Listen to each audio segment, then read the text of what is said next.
మరో బ్రేక్ చూస్తున్నాం. వైఎస్ఆర్సీపీ అధినేత మాజీ సీఎం వైఎస్ జగన్ విజయనగరం జిల్లా గుర్రాలో పర్యటించారు.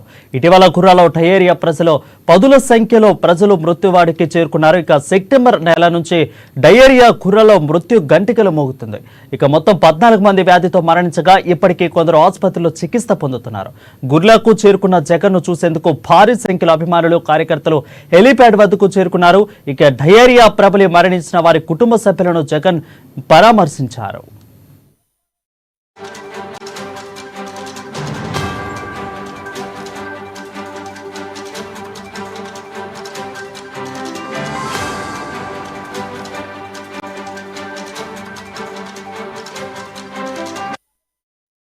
ఇక ప్రభుత్వం డైవర్షన్ పాలిటిక్స్ చేస్తుందని ధ్వజమెత్తారు జగన్మోహన్ రెడ్డి. సూపర్ 6 అని హామీలిచ్చి ఇప్పుడు డైవర్షన్ రాజకీయాలు చేస్తుందని మండిపడ్డారు.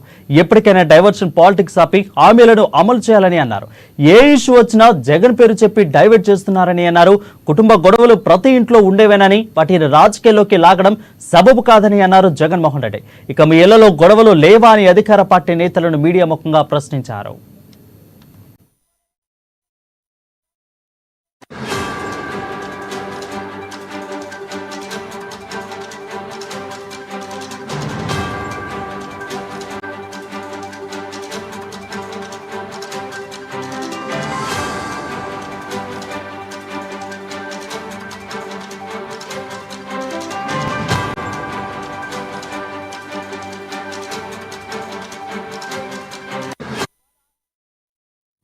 వైఎస్ఆర్సీపీ అధినేత మాజీ సీఎం వైఎస్ జగన్మోహన్ రెడ్డి విజయనగరం జిల్లా గుర్రాలో పర్యటించారు. ఇటీవల గుర్రాలో డయేరియా ప్రబలి పదుల సంఖ్యలో ప్రజలు మృత్యువడికి చేరుకున్నారు. సెప్టెంబర్ నెల నుంచి డయేరియా గుర్రాలో మృత్యు గంటికలు మోగించింది. ఇక మొత్తం 14 మంది వ్యాధితో మరణించగా ఇప్పటికీ కొందరు ఆసుపత్రిలో చికిత్స పొందుతున్నారు. గుర్లాకు చేరుకున్న జగన్ ను చూసేందుకు భారీ సంఖ్యలో అభిమానులు కార్యకర్తలు హెలీప్యాడ్ వద్దకు చేరుకున్నారు. డయేరియా ప్రబలి మరణించిన వారి కుటుంబ సభ్యులను జగన్మోహన్ రెడ్డి పరామర్శించారు. ఇక ప్రభుత్వం డైవర్షన్ పాలిటిక్స్ చేస్తుందని ధ్వజమెత్తారు.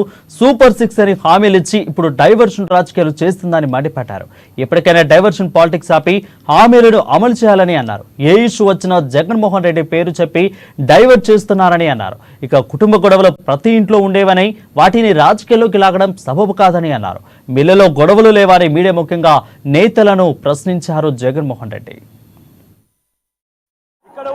ఈ గుర్ల గ్రామంలో కానీ ఈ గుర్ల మండలంలో కానీ ఈరోజు ఇక్కడ ఉన్న ప్రత్యేక పరిస్థితులు చూస్తే ఇక్కడ ఉన్న ప్రత్యేక పరిస్థితులను గమనిస్తే ఇవాళ ఆశ్చర్యం కలిగించే విషయాలు మన కళ్ళ ఎదుట కనిపిస్తాయి.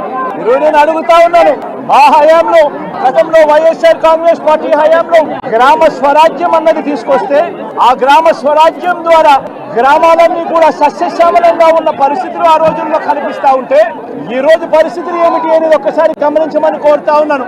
ఈ రోజు గమనించినట్టయితే ఆ రోజు వైఎస్ఆర్సీపీ హయాంలో ఆ రోజు ఏ గ్రామంలోకి వెళ్ళినా కూడా ఆ గ్రామంలో సచివాలయాలు కనిపించేటివి. ఆ ప్రతి గ్రామంలోనూ కూడా ఆ సచివాలయంలో మన పిల్లలు చిక్కగా నవ్వుతూ మన పిల్లలే ఉద్యోగాలు చేస్తూ